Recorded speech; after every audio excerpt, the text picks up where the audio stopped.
Everyone loves a good mission.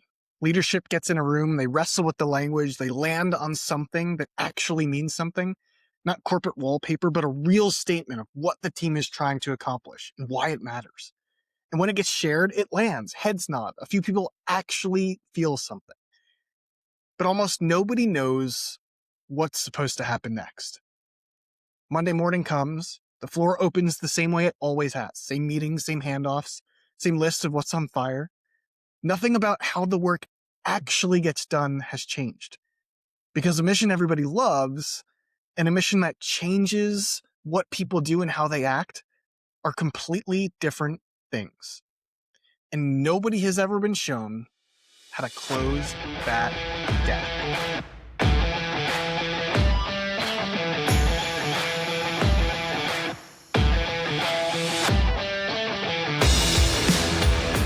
Welcome back to the Frontline Leadership Podcast, where we help organizations strengthen and empower the leaders their operations depend on. I'm your host, Craig Coyle, former Apache helicopter pilot, aerospace leader, and founder of Operation Lead. And today, we're closing a loop we opened a couple months ago and taking it one step further than most organizations ever go.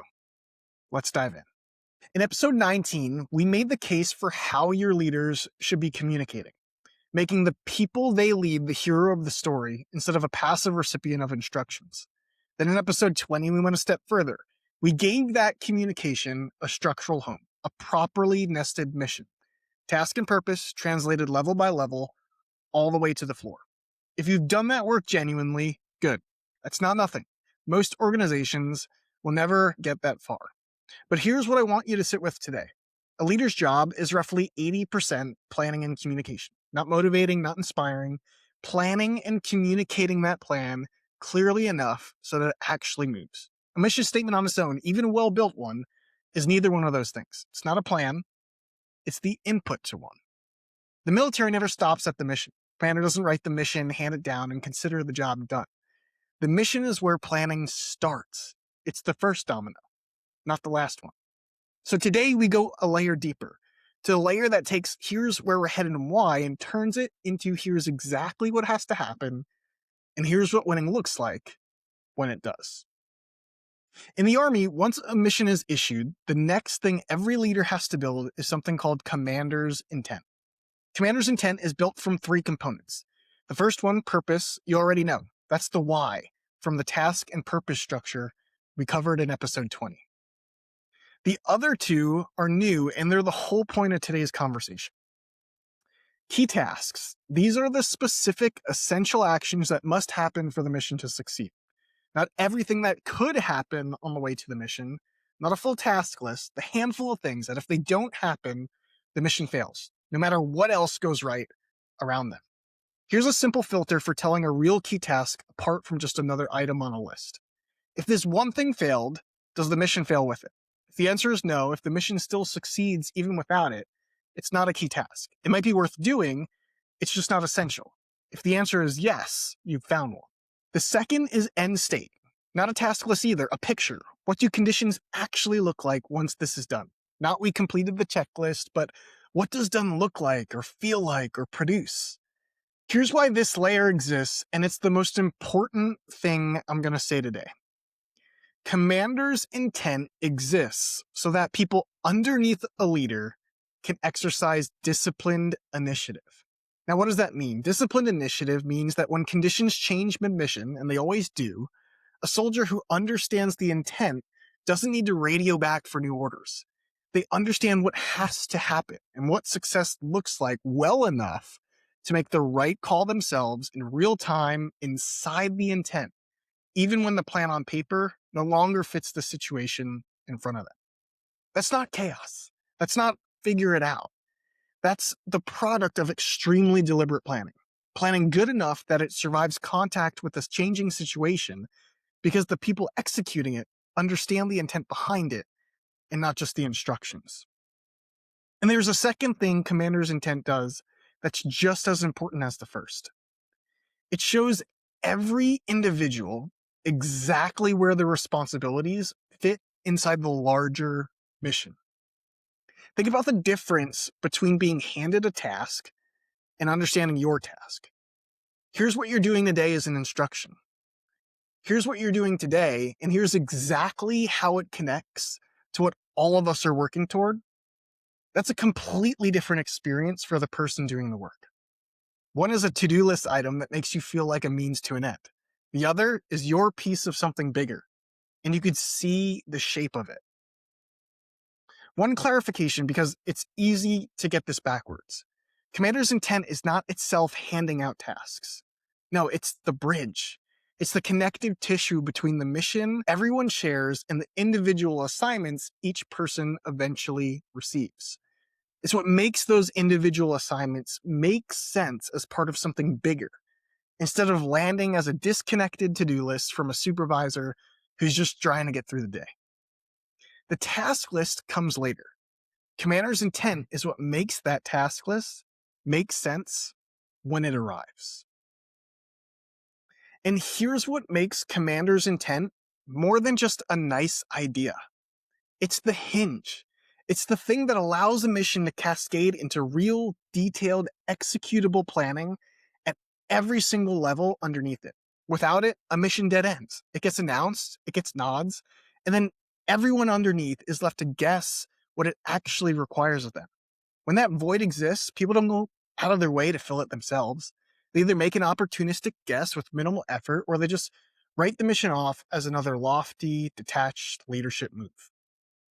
But with it, every level down the chain can build their own detailed plan, and that plan still nests perfectly inside the intent above it.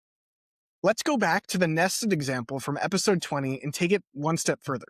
Remember, we had an executive mission, a plant manager mission, and a frontline supervisor mission, each one translated down and nested within the level above.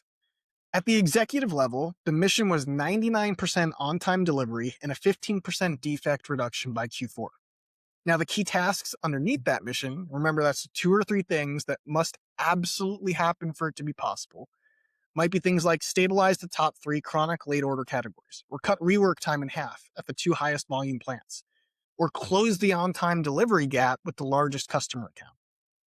The end state, the organization is positioned as a timely and reliable partner with its customers leading into the next fiscal year. Now, at the plant manager level, that mission got translated into something specific for one plant. Reduce late to start orders by 5% and cut rework production time by 10% by the end of Q3. The key task that might make that real might be identify and fix the 2 most common causes of late starts. Get every supervisor trained on the new rework escalation process, or hit a specific weekly checkpoint on defect rates. The end state, a plant reliably positioned to expand its production volume without sacrificing speed or quality. And then at the supervisor level, the most concrete layer of all, the key tasks are things a supervisor can point to this week or today. Every planned order starts on time. Every quality flag gets escalated immediately, not ignored until a QC specialist catches the defect in review. The end state, a shift that ends with nothing carried over that shouldn't have been, and a handoff to the next crew that's clean. Here's the major distinction. A supervisor who only has the mission has information. A supervisor who has key tasks and an end state has the beginnings of a plan. Information tells you where things are headed. A plan tells you what you're doing about it today. Those are not the same thing, and an organization that stops at the first one has done real work, but it hasn't finished the job. In episode 20, we said most corporate mission statements fail because they try to do 3 jobs at once: inspire like a vision, energize like a purpose, and direct like a mission. And they end up doing none of them particularly well. They're heavy on purpose, thin on task. That's why they don't translate into action. But now we can take that a step further. See, adding tasks to a mission is a huge step forward, but it isn't enough. That's where the mission stops, but it isn't where the mission planning process ends. Even after you fix that, after you've built a genuine mission with real task and real purpose, properly nested from top to bottom, there's still a gap between the mission and its execution. A team-level mission, even a good one, is still a team-level statement. We will start and complete all planned production orders this week. Tells a supervisor what the team is aiming at. But it doesn't yet tell them the 2 or 3 things that absolutely have to happen today for that to be true. It hasn't been broken down into key tasks. It hasn't been connected to what lands on any individual person's plate, something that a specific person can act on. That's the gap commander's intent begins to close. This isn't a correction of mission work. It's the next required step after you've done that work correctly. And here's what it looks like when this step gets skipped. And I bet almost every senior leader listening has lived some version of it. Leadership does the real work. They build a mission that has genuine task and purpose behind it. People feel something in the room when it's shared. And then Monday comes, and the floor runs exactly like it did the week before. Not because anyone rejected the mission, but because the mission, even a well-built one, was never translated one layer further into what specifically has to happen and who specifically owns it. That has real costs.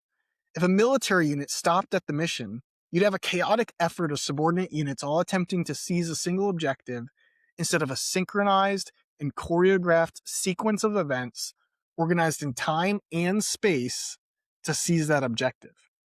And just like in the military, ineffective or inefficient mission planning can have real consequences. Real time and real effort building a strong, actionable mission that produces no visible operational change doesn't just limit your forward movement. It's also corrosive. Leadership starts to lose faith in the exercise itself. We did the mission thing. Nothing changed. That's not a failure of the mission framework. It's a failure to take the next step. Before you know it, supervisors default back to pure task management because managing what's directly in front of them is the only layer they were ever actually equipped to operating. The mission exists somewhere above them, technically true, yet operationally irrelevant to how their day actually runs. The senior leader stays the ceiling, and results only come when the senior leader personally forces them. Decisions keep landing back on their desk, and production targets are a routine end-of-month sprint, not because their people are incapable, but because nobody ever handed them the translation work that would have equipped them with the intrinsic ownership that elevates organizations. And here's the worst part. It's nobody's fault. It doesn't sit with your supervisors and doesn't sit with a badly written mission. This is a missing skill and a missing process. Translating a mission into key tasks and an end state is not instinctive. Almost nobody is ever taught how to do it. That's not a character problem or a talent problem. It's a training and development gap.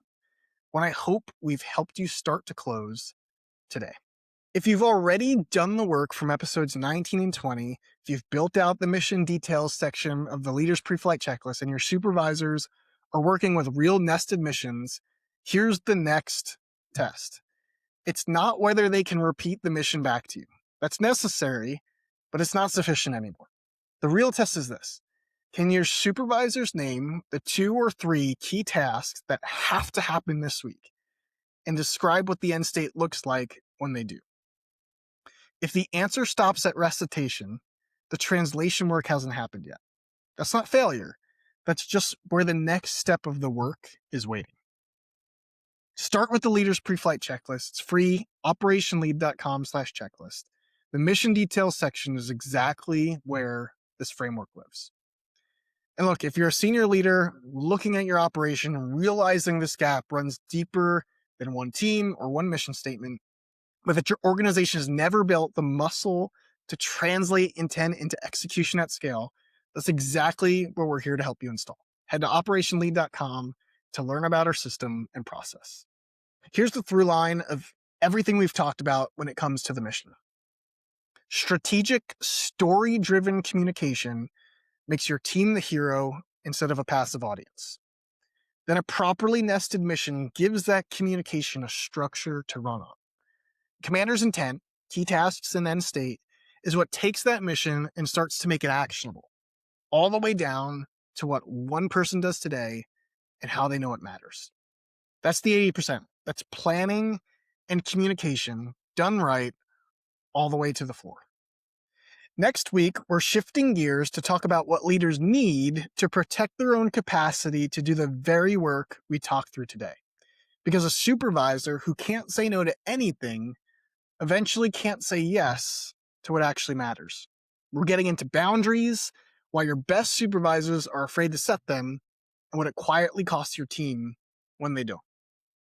Until then, I'm Craig Coyle, and this is the Frontline Leadership Podcast. Let's lead.